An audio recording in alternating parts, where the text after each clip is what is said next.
Olá, seja muito bem-vindo ao programa Câmara Debate. A Câmara dos Deputados está analisando uma proposta para criar programas de educação e treinamento para reação a desastres climáticos. O objetivo é preparar a população para eventos adversos, reduzir riscos e preservar vidas. O deputado Duarte Júnior, do PSB do Maranhão, é o coautor da proposta. Já o deputado Luiz Carlos Busato, do União do Rio Grande do Sul, também é um especialista, vem do Rio Grande do Sul e conhece bem as consequências de uma tragédia climática. Os dois são os nossos convidados. Deputado, primeiramente quero agradecer pela participação, dois especialistas, dois grandes entendedores nas questões ambientais, né? E para iniciar eu queria começar com o deputado Duarte Júnior, que tem um projeto tramitando na Câmara, ele é o senhor é o coautor, né, de uma proposta que diz que vai investir recursos para preparar as pessoas para casos de desastres. Eu queria que o senhor explicasse para a gente como é que vai ser essa preparação, se é com sirene, se é com dispositivos de celular.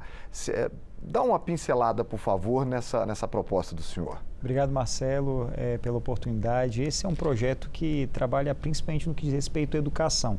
É mais um projeto que aqui na Câmara dos Deputados a gente busca demonstrar a nossa intenção de preocupação com o meio ambiente. Já aprovamos no ano passado um projeto da autoria da deputada Tabita Amaral, já foi sancionado pelo presidente da República, que estabelece um plano de prevenção de acidentes e de resgate, em especial as pessoas idosas, pessoas com deficiência, pessoas com dificuldade de locomoção. Nesse projeto já aprovado, se garante recursos para os governos, para as prefeituras municipais, para que se estabeleça esse plano de prevenção e resgate, no que diz respeito à identificação dessas pessoas, para que, sabendo onde essas pessoas que vivem em áreas de risco e aquela comunidade, quais que são as pessoas que precisam de maior atenção, como diz, pessoas com deficiência, pessoas idosas, pode o poder público realizar o resgate em proteção à vida, saúde e segurança, preservação da vida. Nesse outro projeto que tramita aqui na Câmara, o objetivo é a educação, a orientação para que as pessoas elas possam também entender que elas possuem direitos, mas também têm deveres no que diz respeito ao cuidado com o meio ambiente. Deputado Luiz Carlos Busato, o senhor foi secretário, se eu não me engano, secretário de Obras do Rio Grande do Sul, foi secretário agora de Desenvolvimento Urbano também, já ocupou secretarias de Estado 2 vezes, esteve muito próximo dessa realidade do risco, principalmente ali da cidade de Porto Alegre, né, que passou por um problema muito sério recentemente. Como é que o senhor enxerga essas questões de preservação para esses desastres climáticos? Bom, primeiro agradecer, Marcelo, aqui pelo convite de participar do programa, parabenizar o Duarte aqui pelo projeto que ele apresenta aqui, muito importante, parabenizar pelo teu símbolo na lapela aqui, que é uma causa que a gente trabalha bastante também. O símbolo é autismo? Isso. O símbolo do autismo aqui, símbolo foi um presente que ganhei de umas iniciativas. É um tema que eu tenho um carinho muito grande também, Duarte. Obrigado. Nesse sentido. Parabéns. E, bom, dizer o seguinte, Marcelo, mais do que eu participei em Porto Alegre das questões que houveram, mais ainda na minha cidade de Canoas, que foi a cidade mais atingida de todo o estado do Rio Grande do Sul. A cidade praticamente foi submersa, né, nesse evento. Grande parte de casas destruídas, famílias, mortes. Nós tivemos aí 258 mortos e desaparecidos no Rio Grande do Sul, nesses eventos dos últimos anos aí. E esse tema é um tema que me é muito grato. Quando fui secretário de Obras do Estado do Rio Grande do Sul, lá em 2012, o governo federal lançou um programa chamado PAC das Prevenções. E eu apresentei naquela oportunidade 5 grandes projetos de prevenção para o Rio Grande do Sul. O projeto lá do Vale do Rio dos Sinos, do Rio Gravataí, do Arroio Feijó e da cidade de Eldorado do Sul e do Vale do Caí. Esses 5 projetos, desde 2012, estão tramitando no Estado, nos órgãos ambientais, etc. e tal.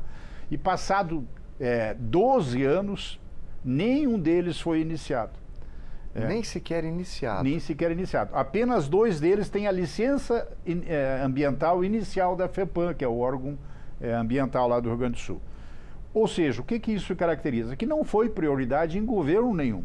Se nós tivéssemos executado esses 5 projetos, eu me atreveria a dizer que 80%, 90% dos estragos que houveram no Rio Grande do Sul não teriam acontecido, né?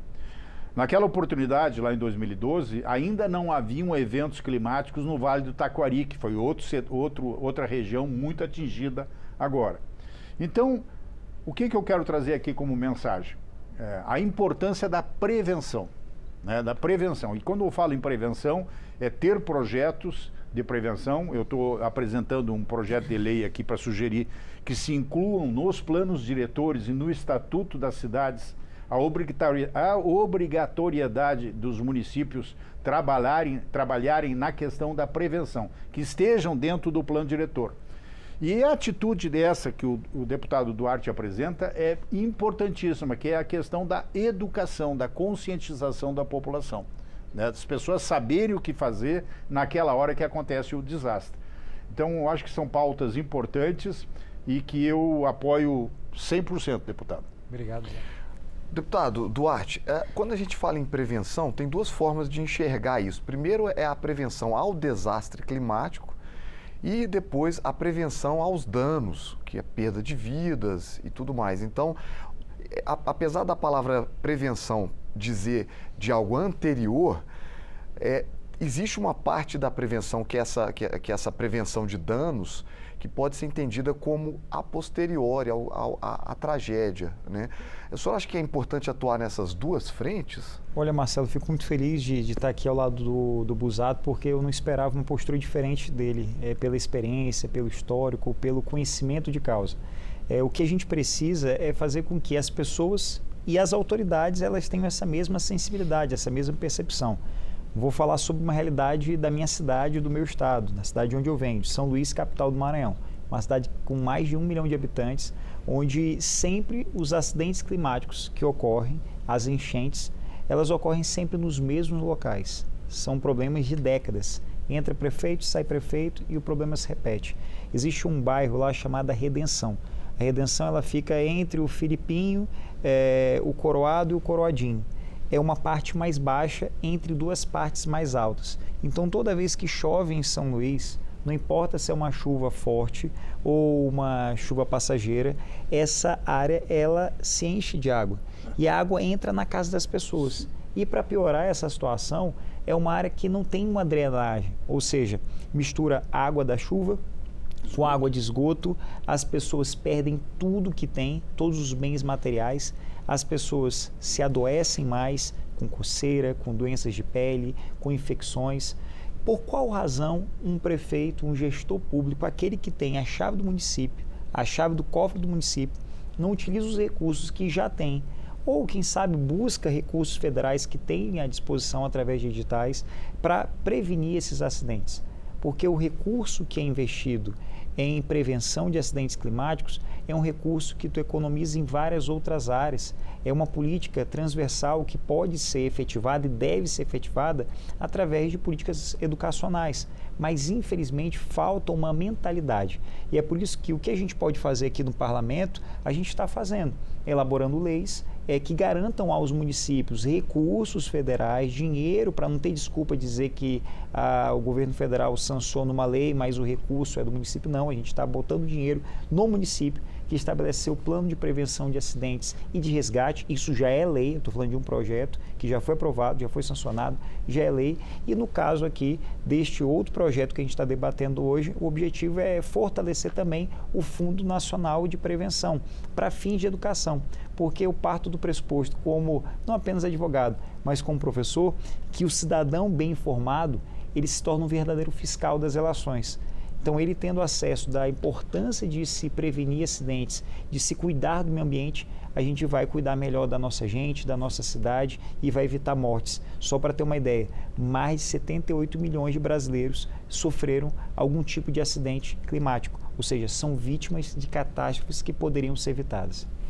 Bom, a gente está falando muito aqui de prevenção, e aí eu acho que também tem duas frentes. Novamente, a gente tem duas frentes. Uma é aquela prevenção climática, né, que é onde você protege o meio ambiente e impede que as grandes tragédias aconteçam, e outra é essa prevenção de infraestrutura, onde você faz grandes obras ali, que em caso de enchente, de muita chuva, você tem uma estrutura disponível, represas, vários tipos de grandes obras, onde você canaliza aquela água e reduz o impacto que ela poderia trazer, né? Mas nessa questão da prevenção climática, eu queria puxar um outro gancho para o deputado Busato com relação ao que está acontecendo no mundo. Nós tivemos a eleição nos Estados Unidos do presidente Donald Trump, né? E ele prometeu e parece que está cumprindo promessas de campanha no sentido de eliminar, né? de retirar do arcabouço jurídico norte-americano dezenas de projetos, dezenas de leis, na verdade, que tinham o objetivo de fazer esse suporte climático, né? Leis para melhorar essas condições do clima. Inclusive retirou os Estados Unidos do Acordo de Paris, que previa várias metas ali para os países buscarem, né, justamente para reduzir emissões e questões climáticas gerais, né? E parece que os Estados Unidos é meio que um farol ali, parece que é meio que um líder mundial, que toda vez que eles começam um movimento, aquilo tem impacto e tem influência em várias outras regiões, em vários outros países, tudo. O senhor acha que é possível que nós estejamos vendo o início de um movimento de negação da capacidade do homem interferir nas questões climáticas? Com certeza absoluta, Marcelo. Esse posicionamento dos Estados Unidos em relação à preservação, a todos esses grandes projetos que nós estamos trabalhando ao longo de décadas, a gente enxergar um governante tomar atitudes nessa linha que vai na contramão de tudo aquilo que nós estamos fazendo, vai na contramão do que o deputado Duarte está propondo aqui no Congresso. É triste isso, a gente vê essas questões. O Brasil tem dado muitos exemplos bons nesse sentido, mas ainda estamos gatinhando nesse sentido. O que tu falasse aqui, Duarte, de populações ribeirinhas, populações que estão hoje em lugares impróprios e que constantemente sofrem alagamentos. Na minha cidade aconteceu a mesma coisa, as pessoas perdem os eletrodomésticos, perdem os seus bens em casa, e no outro dia que passou aquele pequeno alagamento, estão tudo de volta para o mesmo lugar. Falta aí pulso dos governantes para proibir a habitação nesses lugares. Lá no Rio Grande do Sul, na cidade de Mussum, Roca Salles, que são cidades que foram tremendamente atingidas. Na minha cidade de Canoas também, já está se tomando providência de não retornarem para os mesmos lugares, né, para que não aconteça novamente. Nós temos o Vale do Caí, que num ano sofreram 12 grandes enchentes, num ano. Ou seja, e isso acontece todos os anos. E o outro detalhe, Marcelo, que eu queria chamar a atenção, não é só na questão de enchentes. Quando a gente fala em eventos climáticos, nós estamos falando aqui das secas também, né? O Rio Grande do Sul, ele é cíclico, tem um momento que está passando por enchente e logo em seguida vem a seca. Nesse momento, no Rio Grande do Sul, nós estamos sofrendo com as secas, perdendo lavouras, né? O homem do campo sofrendo com tudo isso. Então, é importante essa conscientização. É uma tristeza ver o que os Estados Unidos está fazendo na contramão dessa conscientização mundial, né? E outros fatores. Então, eu acho que nós temos que, aqui no Congresso, nós temos uma responsabilidade, né, Duarte, de trabalhar contra isso que está acontecendo, trabalhar no sentido de conseguir conscientizar os governos, educar a nossa população, instruir. Muitas vezes as nossas pessoas, os nossos moradores fazem inocentemente, sem saber o que estão fazendo, né? Então, eu sou um adepto da prevenção, sou arquiteto, então a minha profissão é de planejamento, né? Então, quando a gente fala isso, a gente já está pensando nisso. Então, esse meu projeto de colocar dentro do Estatuto da Cidade e dos planos diretores da cidade, e obrigar as cidades com menos de 30 mil habitantes, porque o plano diretor não é obrigado para cidades pequenas, e as cidades pequenas também sofrem com esses eventos. Colocar no plano diretor a obrigatoriedade do gestor desenvolver projetos de prevenção, de conscientização, de educação, para que não aconteça mais isso. Bom, o senhor está falando do Estatuto da Cidade, dessas questões, da importância, né, de convencer os gestores a estarem engajados nessa prevenção dos acidentes, das tragédias climáticas, né? E aí eu queria passar para o deputado, seguindo nessa linha e também fazendo uma menção à minha pergunta, se o senhor acha que existe o risco de os gestores caminharem nesse sentido também, de negarem o impacto que o clima pode trazer na vida do ser humano e negando principalmente o impacto que o ser humano pode gerar nas questões climáticas? Olha, Marcelo, o mais importante é a gente compartilhar o conhecimento, né? Compartilhar as informações. Eu acho, poderia ser até engraçado se não fosse trágico. Há algumas pessoas que defendem a economia, que defendem a riqueza, que defendem o lucro, que defendem a livre iniciativa, a livre concorrência, que são princípios essenciais para a ordem econômica, inclusive estão lá na nossa Constituição Federal de 88, no artigo 170, inciso 4. Mas, ao mesmo tempo que se defende a lucratividade, as riquezas, o bem material, essas pessoas não se dão conta. Tu falou aí o exemplo do Trump. É um gesto, tem um caráter simbólico, mas não tem nenhuma margem efetiva de redução de gastos. Exemplo, a utilização de canudos de plástico. Ele revogar essa legislação nos Estados Unidos. Quando, na verdade, quando a gente fala do aumento climático, dados comprovam de que 0,1 graus centígrados, quando aumenta na temperatura mundial, há um aumento no prejuízo com prevenções, com a reconstrução de cidades, com o cuidado das pessoas vítimas desses acidentes. O gasto chega a mais de 5,6 bilhões de dólares. Ou seja, cuidar do meio ambiente não é só importante para a saúde, para a vida, para a segurança, é sobretudo também uma questão de economia. Então, se você é favorável à economia, à lucratividade, você tem que ser favorável ao meio ambiente. Então, me gera espanto perceber que é uma tendência recente, esse posicionamento mais liberal, contrário ao meio ambiente, porque é impossível falar em lucratividade, falar em aumento da sua própria riqueza, em melhoria da economia, sem falar de preservação do meio ambiente. Então, a partir do momento que a gente compartilha conceitos básicos, é uma forma que a gente tem de frear gestores de pensarem e agirem contrário à preservação do meio ambiente. Vou aproveitar esse gancho do deputado para repassar a pergunta para o senhor. Eu sei que o senhor quer complementar. Parece que tem novamente há uma divisão, né? Você tem de um lado as pessoas que acham que investir em meio ambiente, preservação de catástrofes climáticas é muito caro e que isso, eles não acreditam que o ser humano tem capacidade, com as suas ações, de gerar essas grandes mudanças que trazem tantos impactos para nós. E do outro lado você tem as pessoas que acreditam e dizem, não só o ser humano pode influenciar o meio ambiente, como investir na prevenção é mais barato do que investir na recuperação dessas áreas. De que lado que o senhor está mais ou menos nessa história? Eu estou do lado que nós temos que investir. Eu vou te dar um exemplo prático e real e recente, né, no Rio Grande do Sul, na minha cidade e em outras cidades do Rio Grande do Sul. Esses 5 projetos que eu falei que nós desenvolvemos, o custo dessas obras está estimado em torno de 6 bilhões e meio de reais. Só o fechamento do aeroporto Salgado Filho em Porto Alegre, que ficou meses fechado, causou mais prejuízo do que isso. A reconstrução, o que o governo federal e o governo estadual e os municipais vão ter que investir na reconstrução de casas, de estradas, enfim, de uma infinidade de obras que foram danificadas com isso. O Rio Grande do Sul ainda está com sérias, uma grande quantidade de estradas destruídas que não conseguiu recompor isso. O investimento nessa reconstrução supera, eu te diria assim, em 4, 5 vezes esse valor de 6 bilhões e meio. Isso sem falar nas vidas que foram perdidas, que isso não tem valor, né? Inestimável o valor. Então, isso é uma prova viva de que investir é muito mais barato e conveniente do que não fazer isso e no sentido contrário.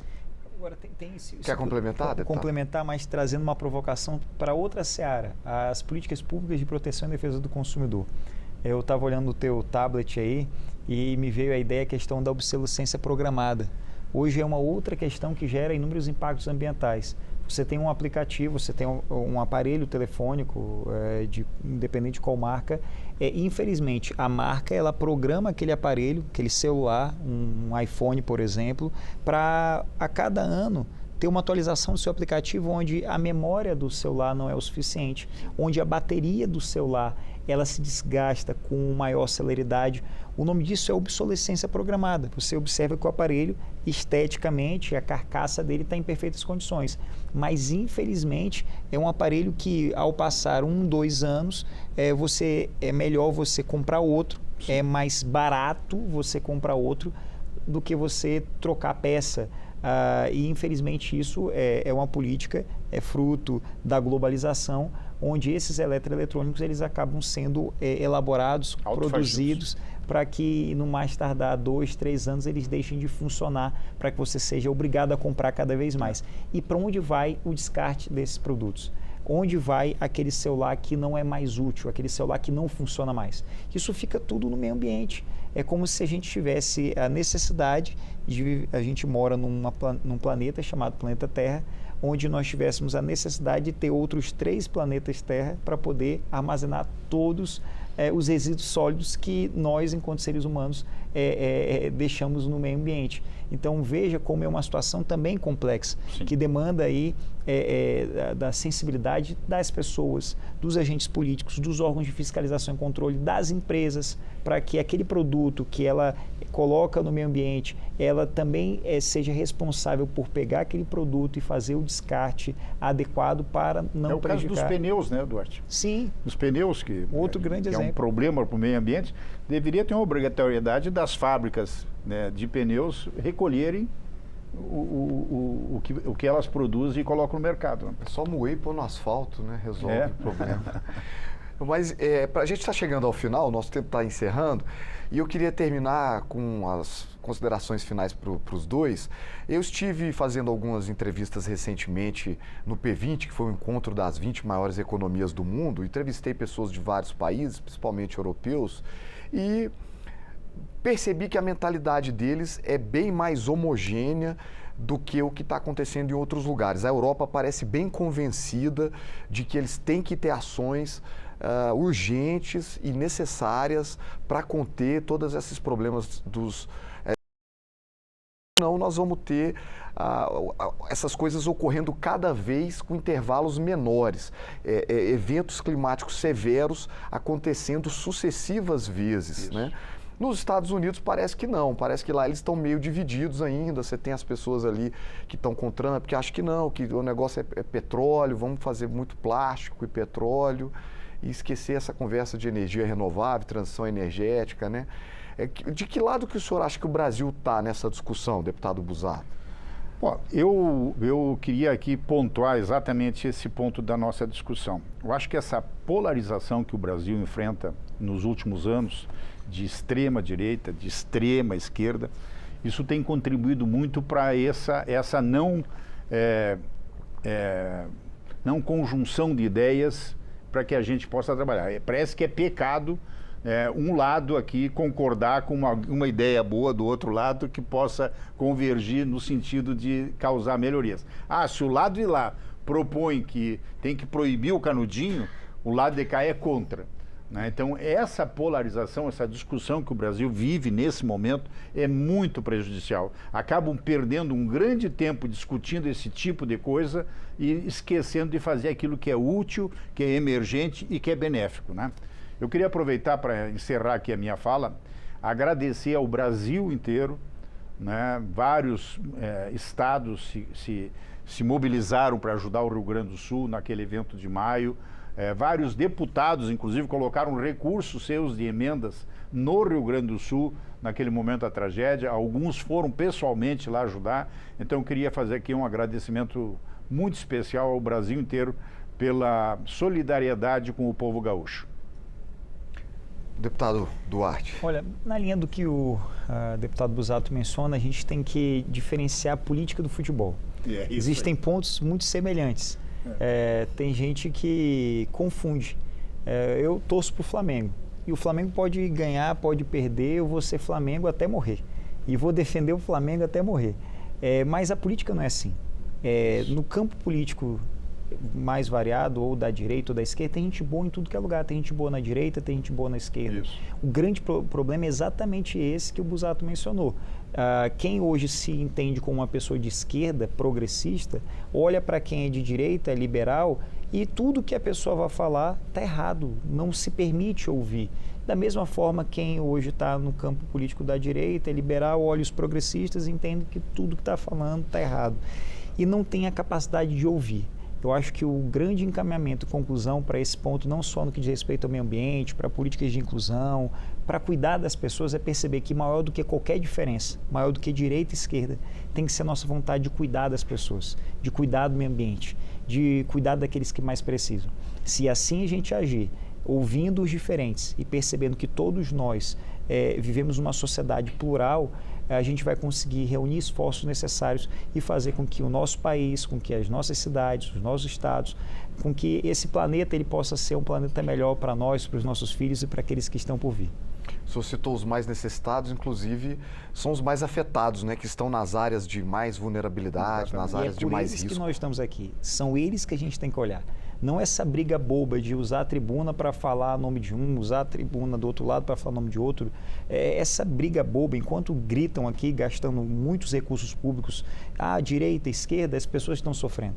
E eu fico feliz de estar aqui ao lado do deputado Busato, porque eu percebo que comunga daquilo que eu acredito. Que a nossa função aqui é servir as pessoas.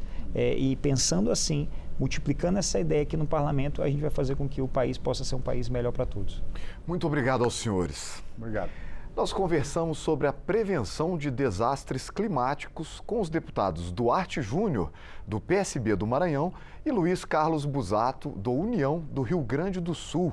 Se você quiser rever ou compartilhar este programa, entre na nossa página www.câmara.leg.br ou vá ao nosso canal no YouTube. Muito obrigado pela sua companhia e até a próxima.